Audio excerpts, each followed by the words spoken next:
Are you ready to talk about one of the greatest episodes of professional wrestling ever to be broadcast on television? Because that's what we're going to do right here today on this edition of the AEW Dynamite review on the MrWarrenHayes show. I'm Warren, and I am stoked. I am stoked to be able to sit here and get excited about an episode of AEW Dynamite that just blew me away. That was so much fun and had great wrestling from top to bottom, no nonsense, nothing. Look, here's the thing.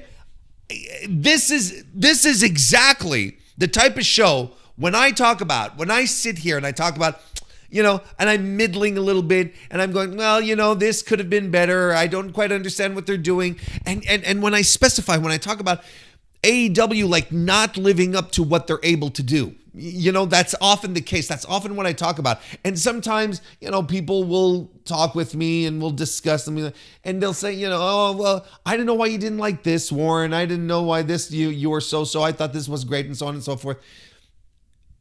It's for shows like Dynamite delivered on November 12, 2025, just to make sure, we're situated in time here. The Blood and Guts show. It's for Dynamites like that I can't get super excited week after week. And I sort of, bob and weave my way, say this was pretty good. This was not, and this was not so good. And sort of give very mixed bags oftentimes when it comes to my criticisms of Dynamite, because I don't think because I know Dynamite can be better.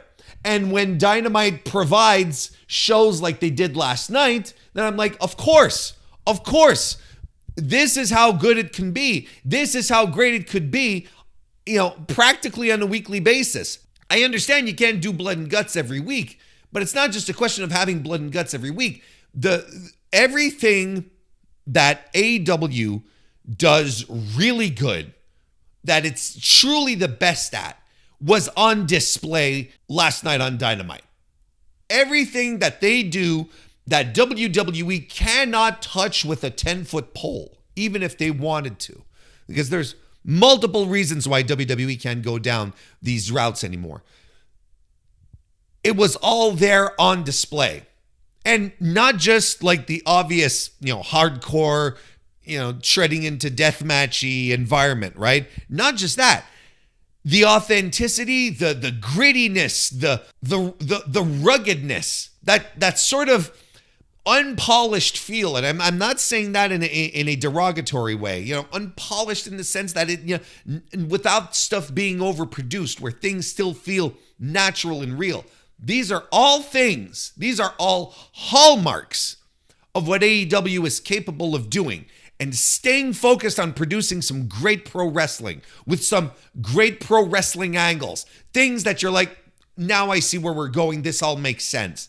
It was tremendous. It was a tremendous show that put that all on display. That reminded, I find, that like this is ultimately the takeaway. It is a show that reminds everyone that on a week-to-week basis, Dynamite can be this fucking good. It can be this good all the time. And again, without having to put on bloody death matches week in and week out because, diminishing returns, etc., etc. But the vibe, the feeling, the execution was all signature AEW. I've been struggling as I'm looking at my notes and trying to get everything together. I was like, I'm struggling to put it exactly into words, like what is exactly the term I'm going to use. And there you go. That's it. I got it right there. It's signature AEW. That makes it unmistakable. That you're like, this is everything that differentiates this product from its competition. It was all on display last night. And what a fantastic time. What a fantastic time. 2 extraordinary blood and guts matches,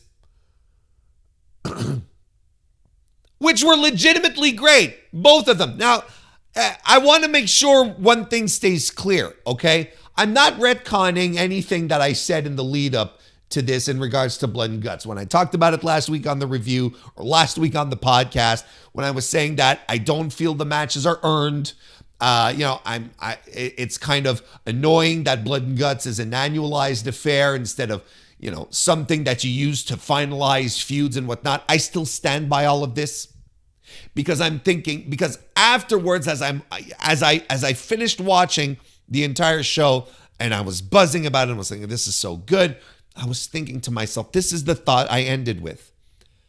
What if these matches, going into these matches, these feuds had like some legitimate heat?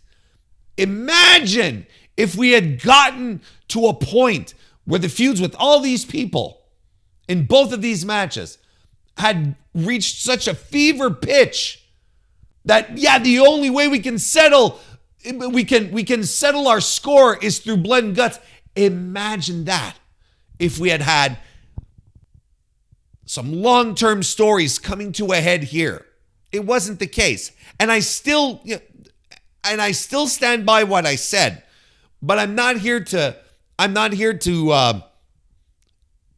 taint everything and tell you it could have been so much better, because it was amazing. I'm just saying, imagine if we did have the crazy ass feuds to go along with it. It truly would have been like legendary, all-timer shit. But again, I don't want to spend time on that because we've got so much good stuff to talk about, and I want to focus on that.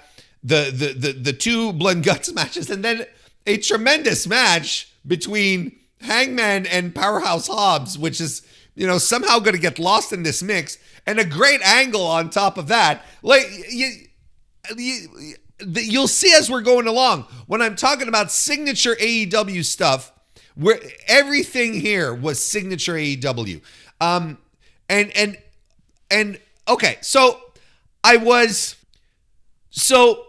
when they decided to do the women's and the men's Blood and Guts matches on the same evening, my response to that, as you may recall, was it might be a little overkill, might get a little redundant, might be a little rough.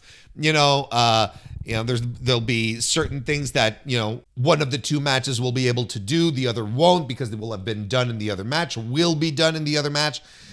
So, there's always one match that's going to suffer. That was essentially like my apprehension as we were gathering stuff up and shit is flying out of my mouth for some reason. But it turns out they really decided to go with two different visions of the Blood and Guts match, of the War Games match, essentially.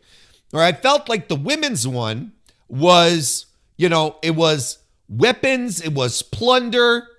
That was the vision I feel that was realized here. It was like this crazy hardcore match where they just hit each other with a bunch of shit and did vile shit to each other, right? Whereas the men's felt more like a brawl. Not to say that there weren't any weapons. When Jon Moxley came in with his implements, he was taking great pleasure.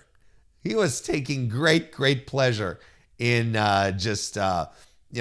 tearing into people and, using the fork on Darby Allin and whatnot. So again, not that there weren't any weapons, but I felt like they were, particularly when it came to the weapons, they were approached in two very different ways.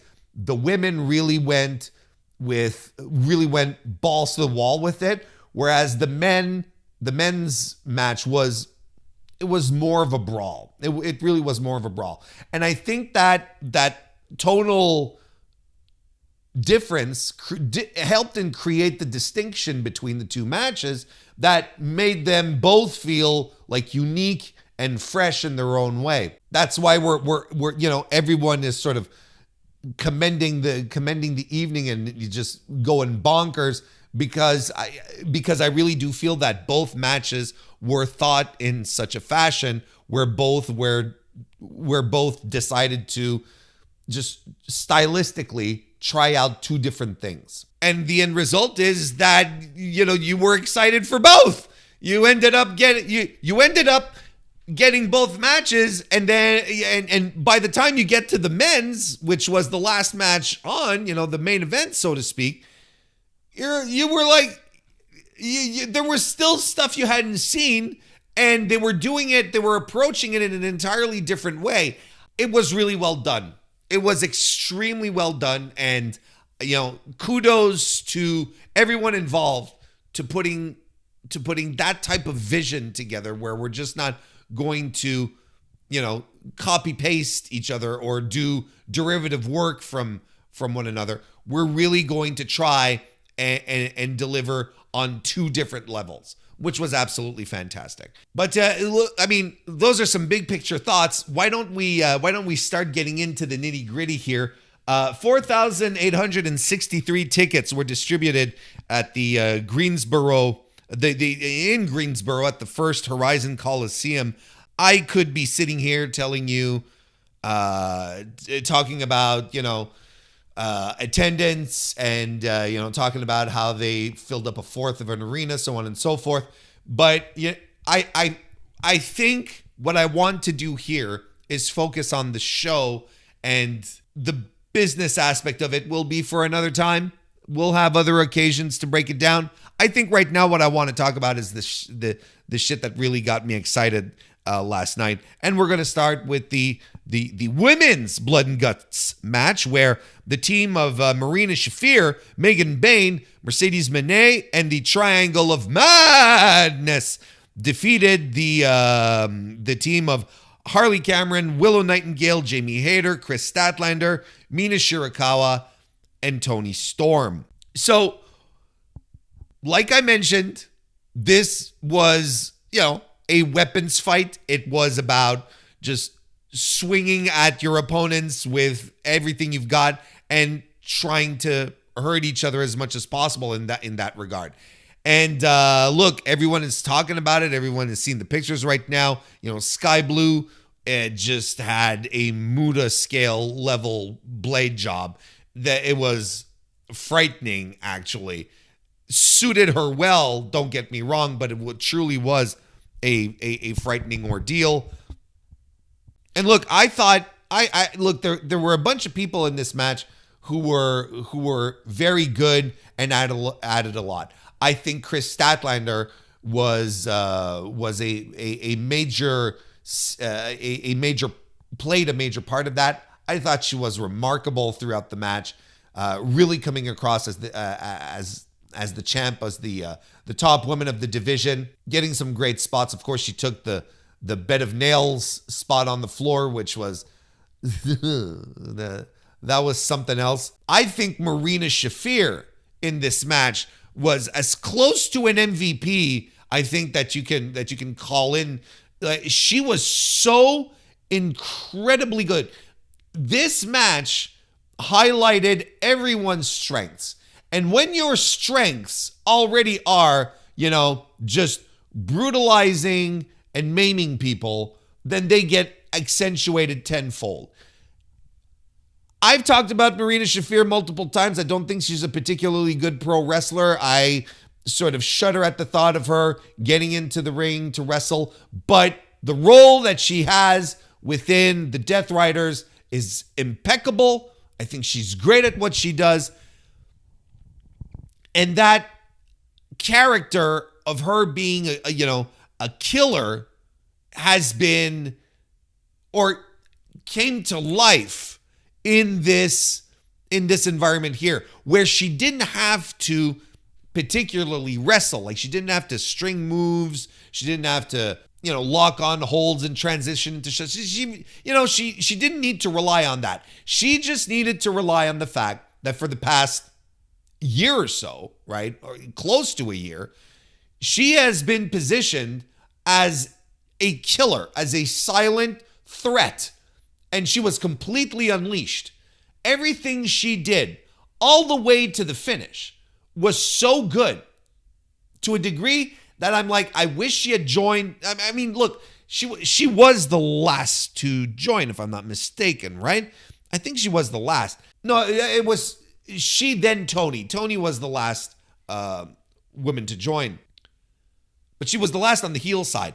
And part of me is like, I wish she would have joined before. But there's another part of me who says, no, like she joined at the perfect time. Like this was a great usage of her. Didn't overexpose her. She was super focused, and didn't expose her either, where she had to work like a long stretch of time. She was so incredibly good. And when they're doing the final, when they're doing the final sequence, with Marina having Mina in the submission hold, while Megan Bayne is whipping the shit out of her with the belt, her being Mina, it was all credible. You're like, well, of course, Mina is not going to be able to escape from this. She's going to die right now. Like everything felt extremely credible and so well put together. I personally, I have nothing but praise for the role that Marina Shafir played in this match. She was outstanding. It was believable. It was frightening. She was fierce. It was awesome. I thought she was absolutely awesome. Another woman that I think whose work needs to be underscored here is Megan Bayne. I personally find that Megan Bayne has improved tremendously. I think she's always been, I find she's always been fine, competent wrestler, but there was something that I found was missing in her work, like a little gravity to it, a little snap to it, and her presence overall. Like I know she has the big, gaudy entrance, the very ostentatious. That's the word I was looking for, with the headdress and all of that. I understand what they're doing, but at the same time, I'm like, well, there's something missing, right? Like you can have the greatest entrance on earth, but if you're not projecting what you're supposed to be projecting, it's not coming across well. But I thought I've been seeing a lot of improvement in Megan Bayne over the past couple of months, where I'm like, since the summer really, and I'm to a point where I'm like, she just might be my most improved wrestler of the year. I'm trying to think of other people, but like her offense is looking sharper and crisper, and I feel like she's focusing a lot more on things that she's really, really good at, taking advantage of the fact that she is bigger than most of the women on the roster. I think that's really good. And her promos, like I talked about recently, her promos have improved. Like, okay, she's not Jon Moxley by any stretch of the imagination. She's not like this S-tier promo person all of a sudden, but she has improved. She is getting more comfortable, and I feel like her on-screen presence is better. Like I feel like she's finally working for bigger rooms, that she's finally working for the television audience, as opposed to, working for an indie-size audience, which I can understand is a bit of a transition. She seems to have gotten a grip with all of that, and I can only endorse that. I think it's been significant. I think it's been shining for the past few, for particularly for the past few weeks, and I thought she brought the goods in this match as well. I thought Toni ramped up the crazy in this match as well. She tries to do the Taipei deathmatch gimmick, with the glasses and the tape, and that was moderately successful, I'd say, but still nonetheless very cool. The mirror spot, now that was very awesome. That was something that sort of, I think I audibly gasped when they did it, because I don't know, you don't see that very often. Monet worked in this match, Mercedes Monet, but you could tell that they didn't want her to get too involved in the really gory stuff. Instead, they had her, she started at some point, she gets out of the ring and starts giving some of her titles to the women in the ring so that they can all belt shot all of their opponents. Everyone's got a belt and they're just throwing them around, which was pretty funny. And to that effect, there was a lot of coming and going in and out of the cage, which I technically should have annoyed me, but the way that they did it so that it would work into the finish and make sense in the finish, I didn't have an issue with that, right? Because the finish basically had the heels cracking the door open and throwing out most of the baby faces. I think the only one they didn't throw out was Willow. I could be wrong though, but I think Willow was like knocked out in the other ring. And so they're throwing the baby faces out to only keep Mina Shirakawa and Toni Storm in the ring. And that's when they did the spot that I talked about earlier, where essentially they're torturing Mina Shirakawa in front of Toni Storm, who is being forced to watch, who is being held down by the Triangle of Madness.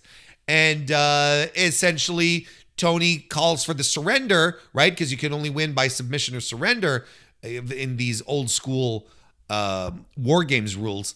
And so that's what she does. She calls for the surrender, and the heels win off of that. Now the interesting thing here is that this by using this finish, it adds some heat to the tag team tournament, right? Where Storm and Shirakawa are going to face Megan Bayne and Marina Shafir, and look, now you've just added some hate and heat to that match. So it's not just going to be, oh, we're going to try and move forward here. No, now we've got some emotional attachment to it. Now we've got something here where the heels tried to take out one of the baby faces, and it's going to get really, really nasty. And creates anticipation for that match, and adds just an extra layer where you're like, yeah, you know what? I'm not quite sure who's advancing here. I personally still think Toni Storm her team is going to go to the finals in this, but I could be wrong. I thought everyone worked their asses off in this match. I thought Jamie Hayter was really good too. I thought, she took a beating all throughout this match, and she was very good. The Triangle of Madness, their whole thing was, working as a unit, and that was fine. If you were to ask me, I think I felt like the only one who was really out of place was Mina Shirakawa. I thought her spots when she came in were awful. But, again, I don't want to harp on that because there was just there was so much good stuff all throughout this match. There's some warts, but they've been covered up so well by everything else happening, by how clever the structure was, how good the finish was as well on top of that. Look, I liked it. I loved it. I thought it was a great blood and guts match, and no surprise here that the women delivered on this, that the women's division delivered on this front, because they do have a history of doing some great hardcore / plunder matches. Now you put them in an environment where they can really go ham. It did exactly what it had to do.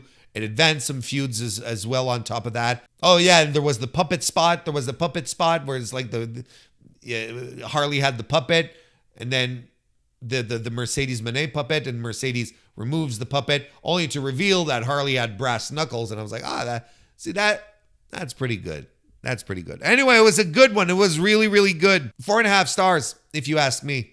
That's how tremendous I thought it was. Backstage, the Don Callis family have ambushed Dino 210 as the Young Bucks walk out of the Don Callis family trailer. And Callis says, hey, you know what? Kenny Omega's coming back next week. Well, it's decision time for the Bucks, because next week they're going to announce to Kenny's face that they have joined the Don Callis family. Okada, taps his invisible watch and says, it's decision time. And I didn't know they were getting pressured like that. I didn't know the Bucks were getting pressured into joining the family. I thought it was more like a scouting thing. Look, again, I said it last week and I'll say it again. Does this mean that the Young Bucks are turning babyface again? I hope not, because I really, really like the Bucks as heels. I think they are extremely successful in that regard. They're much more fun. I hope they continue down that path. This all leads us to the Falls Count Anywhere match, where Hangman Adam Page defeated Powerhouse Hobbs. This was a non-title match. This was so good. This was so incredibly good. And I was worried because I'm like, okay, I just saw a complete and utter bloodbath. Most of the women in that match bled, right? I think only Mercedes and Julia Hart were the only two that stayed dry, that didn't run the razor. I think those were the only two. Everyone else bled. And I'm watching the start of this match where they're pulling the turnbuckle covers, and I'm sitting there and I'm thinking to myself, man, this is a little underwhelming, considering that they're going to be beating the pit like that.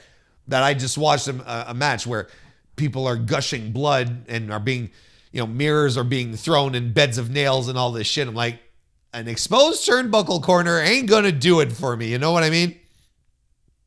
But this was so much fun. They brawl into the audience.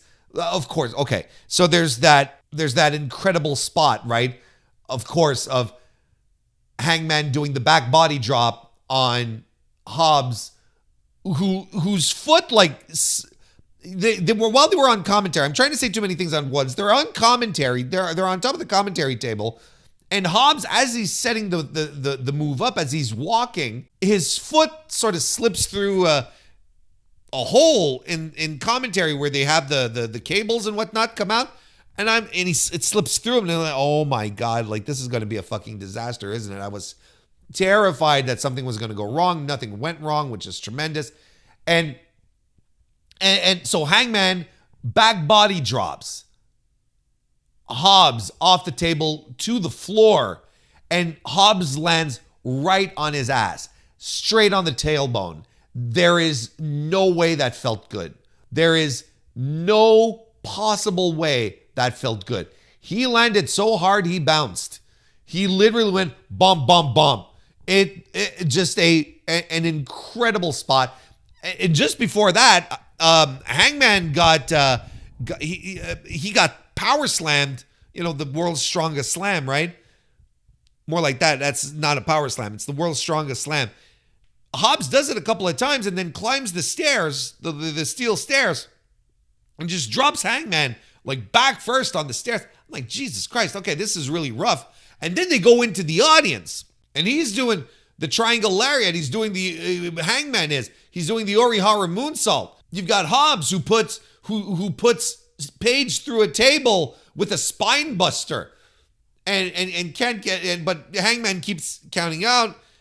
And the big finishing spot, they're at the top of an entranceway in the audience, and Hangman, using his boot, knocks Hobbs off the entranceway, and Hobbs falls all the way off through the electric table on the floor, and they have the lights blink and whatnot, and everything explodes with sparks and whatever. They had the lights blink because he went through electrical, and then Page just, he gets back down and covers him and gets the win, and it just an incredible affair, it was a great brawl outside of the spots. It was just a really fun brawl. I think this is Powerhouse Hobbs' best match to date, and Hangman was a lot of fun here. This was tremendous. And on any other night than this match would be the talking point. This is the match that everyone would be focusing on and talking about how great it was. This is a 4.25 star match in and about itself, which is phenomenal. And again, if they had done this on any other occasion, it would have been tremendous. And let me tell you, despite the reservations I had when they were exposing turnbuckles, when I was like, oh man, they really they completely subverted my fears. They went so incredibly hard on each other. All I could do was sit back and enjoy it. I was like, thank you, gents. Thank you, gents. This is great. I appreciate this. And then we do an angle after the match where Katsuyori Shibata shows up to attack Hangman Page. That leads to Samoa Joe coming out then after and requesting that the cage be lowered And somehow someone, somewhere in the back, someone said, "Yes, Mr. Samoa Joe," and pressed the button to lower it. Then again, if I'm a technician, if I'm a guy running tech on the show, and Samoa Joe comes up to me and he threatens me, and he says, "Look, you are going to lower that cage when I tell you to, or else I'm yes, sir." You know what I mean? Mm-hmm. Absolutely. You got it, sir. But the cage lowers, but as it's lowering, Hook and Eddie Kingston come in for the save, so the heels hit the bricks, which then leads to Hangman grabbing a microphone and saying, "Oh, you want to fight me in a cage, Joe? Well then, at Full Gear, you and me, steel cage match." And Joe, he does one of these. He's like, no, fuck, this blew up in my face. So I thought that was a clever way to lead us into that stipulation. I thought that was a good way to go about doing it. Look, it's a 4.25 star match, and the angle was really good. Adds some more heat and some more stakes to their match at Full Gear. I'm into it. I'm super into it. Hangman in a cage. Hangman goes nuts in these types of situations. Let's go. Then we get the tremendous angle with FTR and Ricky the Dragon Steamboat. I had read that it was supposed to be both Flair and Steamboat. I don't have a problem with it just being Ricky Steamboat. Quite frankly, it's fine. And he and Tony are in the ring and they're reminiscing about all sorts of great events that happened in Greensboro. And they bring out, that's the reason why they bring out Steamboat, because his past is so tied to North Carolina and the territories. So he comes out and gets a great reaction, and they're reminiscing, and then FTR's music hits, and I'm pumping my fist. One of these. I'm just sitting there going, hell yeah. It was so perfect. So perfect. And Stokely's in the ring, and he starts cutting his stuff, and Steamboat is at a couple of occasions, he's trying to hijack Stokely's promo, right? Or Stokely's trying to get his shit in, and Steamboat is railroading him, and Stokely's like, Ricky, I'm talking, it's like, and that's fine. He didn't do it in a malicious way to try to bury him. It's more like it's off the cuff. You could absolutely feel it was off the cuff. And Steamboat was doing it in a way to, just be a baby face and try to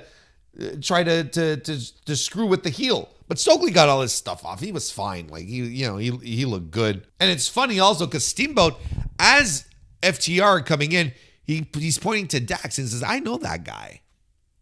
And then and before all of the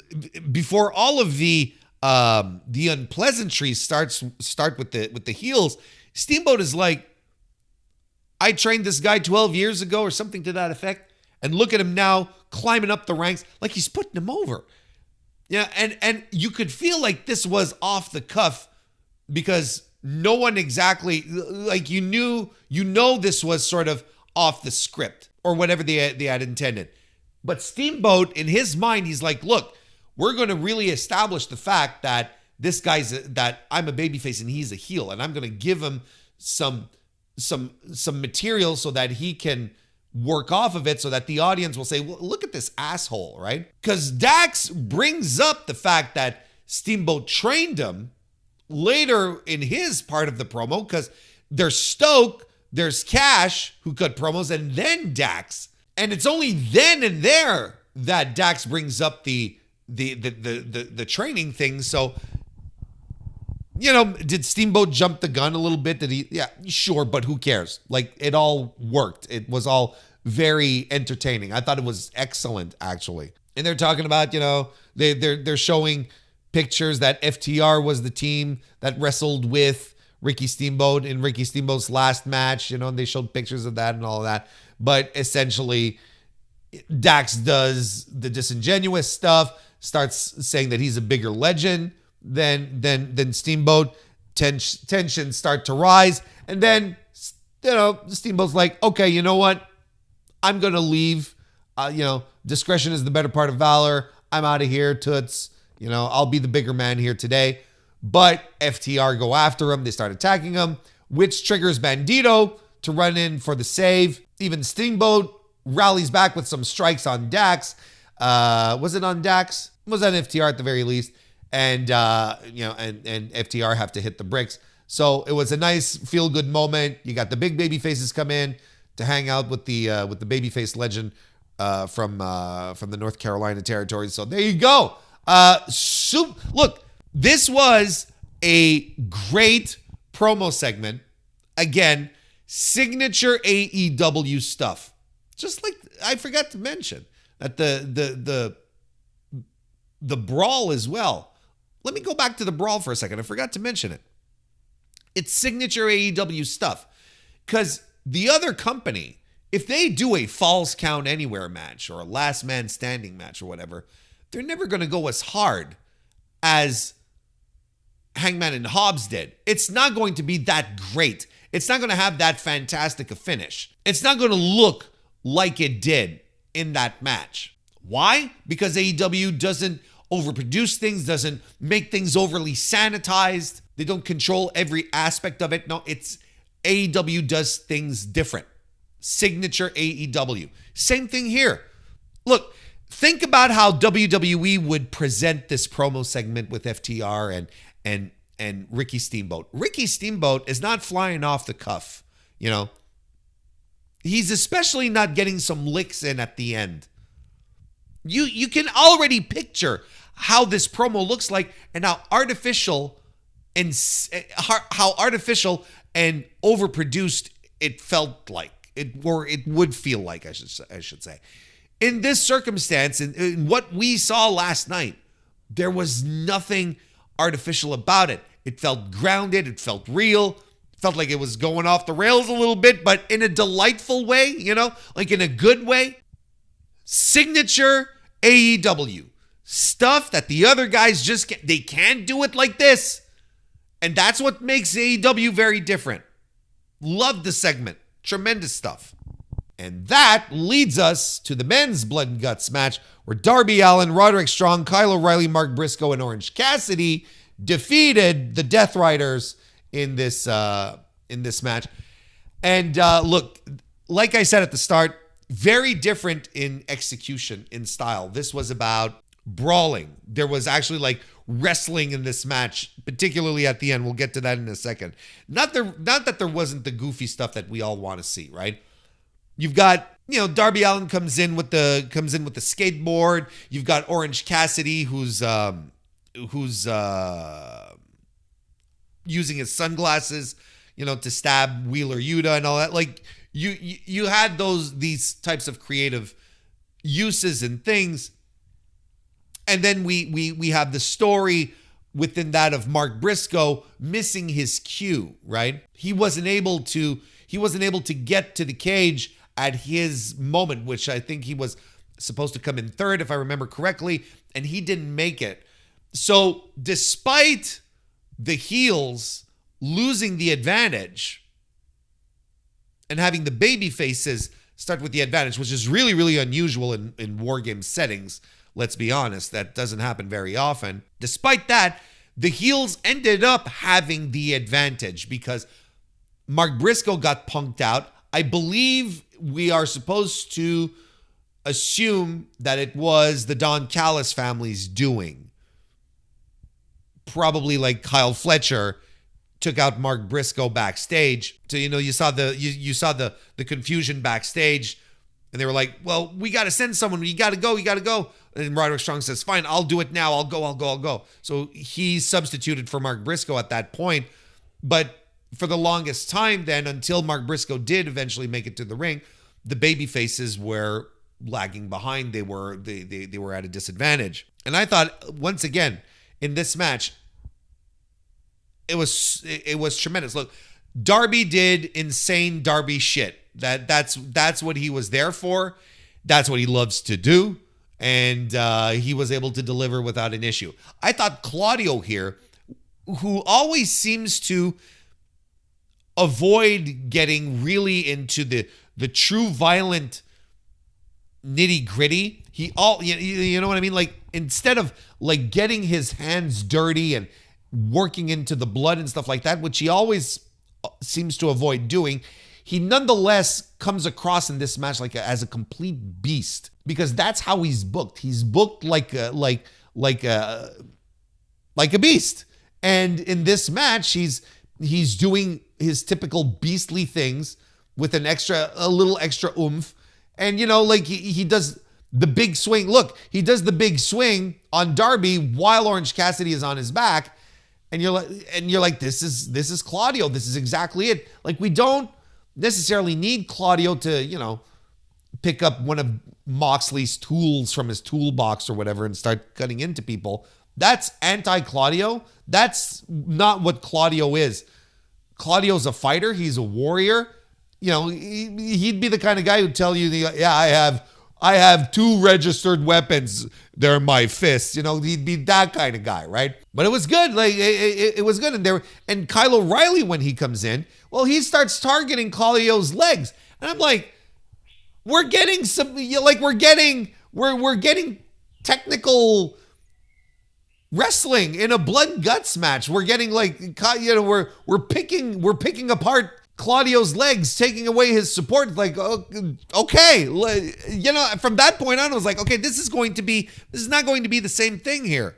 Like we said, Moxley joins and he comes in with a fork, and he just goes on a stabbing frenzy. He's just like poking that at everyone. He's using it on Darby's back and whatnot, and even hands it to Daniel Garcia, who's like, you know, Garcia's like, yeah, let's fucking go. And eventually, so then Pac comes in last, so that starts the match. So they lock the door. So when Mark Briscoe comes, Briscoe has bolt cutters, so he breaks into the cage, and he's got a toolbox, and he throws the toolbox in, and then he goes to fight Wheeler Yuta on the top of the cage, and they were teasing a big spot because they had a table set up at the bottom, you know, and I was like, my God, I hope no one throws themselves off the cage. And I'm glad they didn't. And I'm glad they didn't, because no one remembers spots where people are thrown off a cage anymore, because it was overdone with the Hell in a Cell stuff once they had, you know, outside of Mick Foley, outside of that one time. Like, how many spots do you remember of people like being thrown off a cage onto the floor? I know there's some. I remember a few. But there's probably some that I forget. In fact, you probably forget most of them because it's weird, but they're kind of rote. But there's wrestlers that I really like, and Shane McMahon, who have thrown themselves off the cage, and it's like, for what reason? It's not even added in highlight reels. You know, when WWE does its compilations of this kind of stuff, you know, of great moments that people remember, they'll always go back to the Undertaker Foley Hell in a Cell. But they're not going to show Kevin Owens getting thrown off the Hell in a Cell. They're not going to show that. They never show Kevin Owens, but he did that.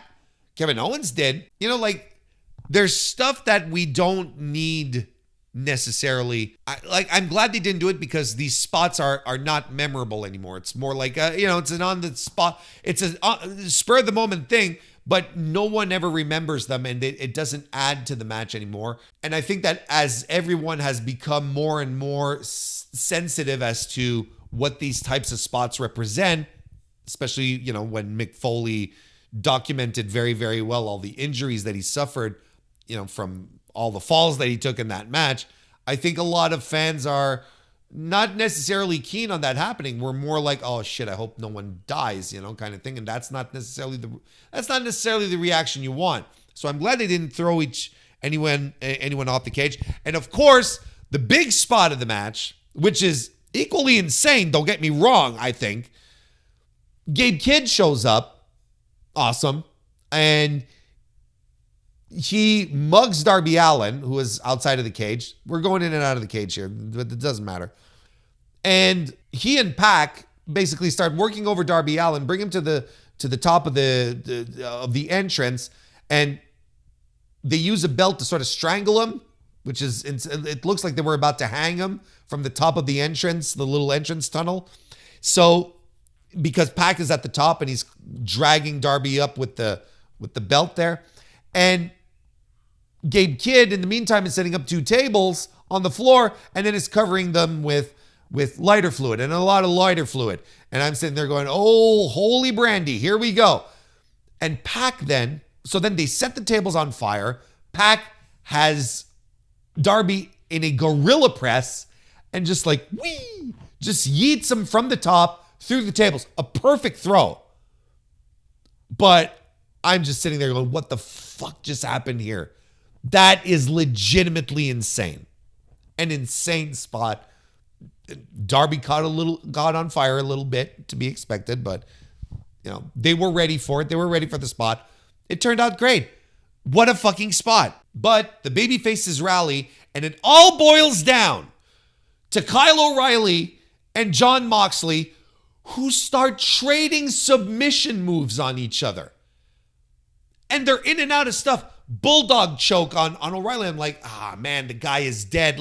And O'Reilly, how did I not mention this before now? Kyle O'Reilly gets busted open early in the match, and he is just drenched. It's like fucking body paint, okay? He is drenched in the color of his own blood. And I'm like, okay, well, this is how we're ending the match. But Kyle is able to get out of it.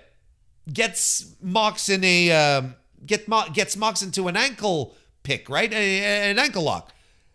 But Mox is able to get out of that. He's able to snap out of that, and we're going back, and I'm like, and you know what's happening here? The fucking crowd is on their feet. The crowd is cheering. They're going nuts after all of this fucking carnage. After people getting split open with weaponry and tools, and from the women all the way to the men, guys getting electrocuted, guys getting thrown through fucking tables lit on fire. You've got Jon Moxley and Kyle O'Reilly trading submission moves on each other, and this crowd becomes unglued, and they're up and they're cheering. And they lose their shit when finally O'Reilly reverses into a knee bar and Mox can't get out and he has to tap. And the crowd goes completely nuts over a fucking wrestling move that was performed in a match that was just filled with blood and savagery and carnage. And, guys just covered in with Orange Cassidy getting his hands stapled into his pockets. This is the kind of match. This is the kind of this is the finish, and it got people out of their seats cheering. Why? Because for the past couple of weeks, they've been telling the story that led to this finish, and I'm like, God fucking damn, this works. This is so good.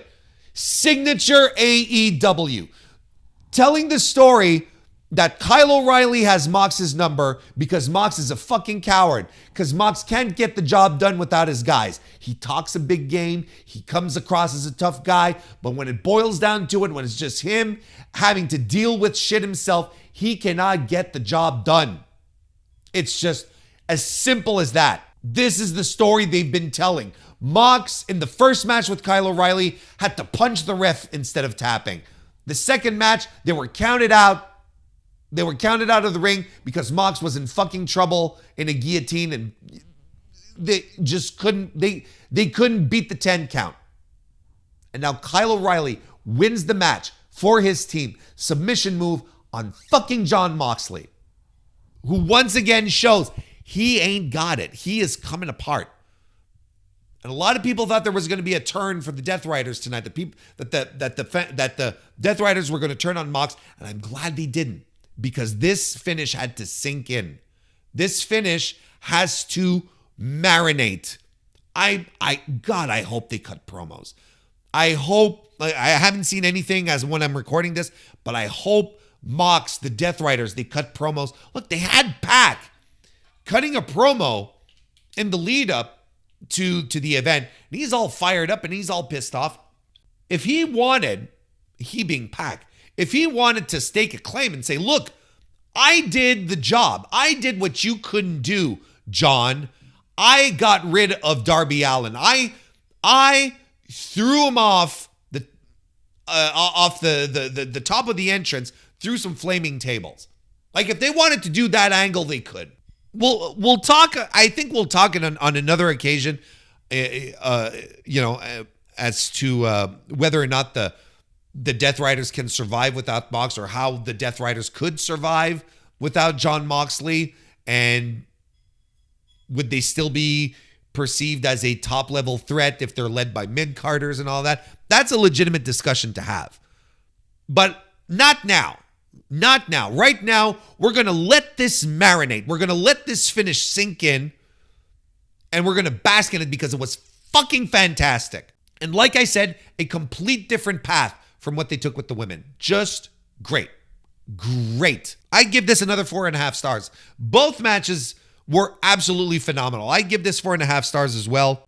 I was told, I didn't notice, but I was told by someone who, when we were chatting about it, they said, did you see Daniel Garcia just walk over like the fallen body of Jon Moxley? He's sort of shaking his head like in disgust. I'm like, no, I did not see that. That's interesting.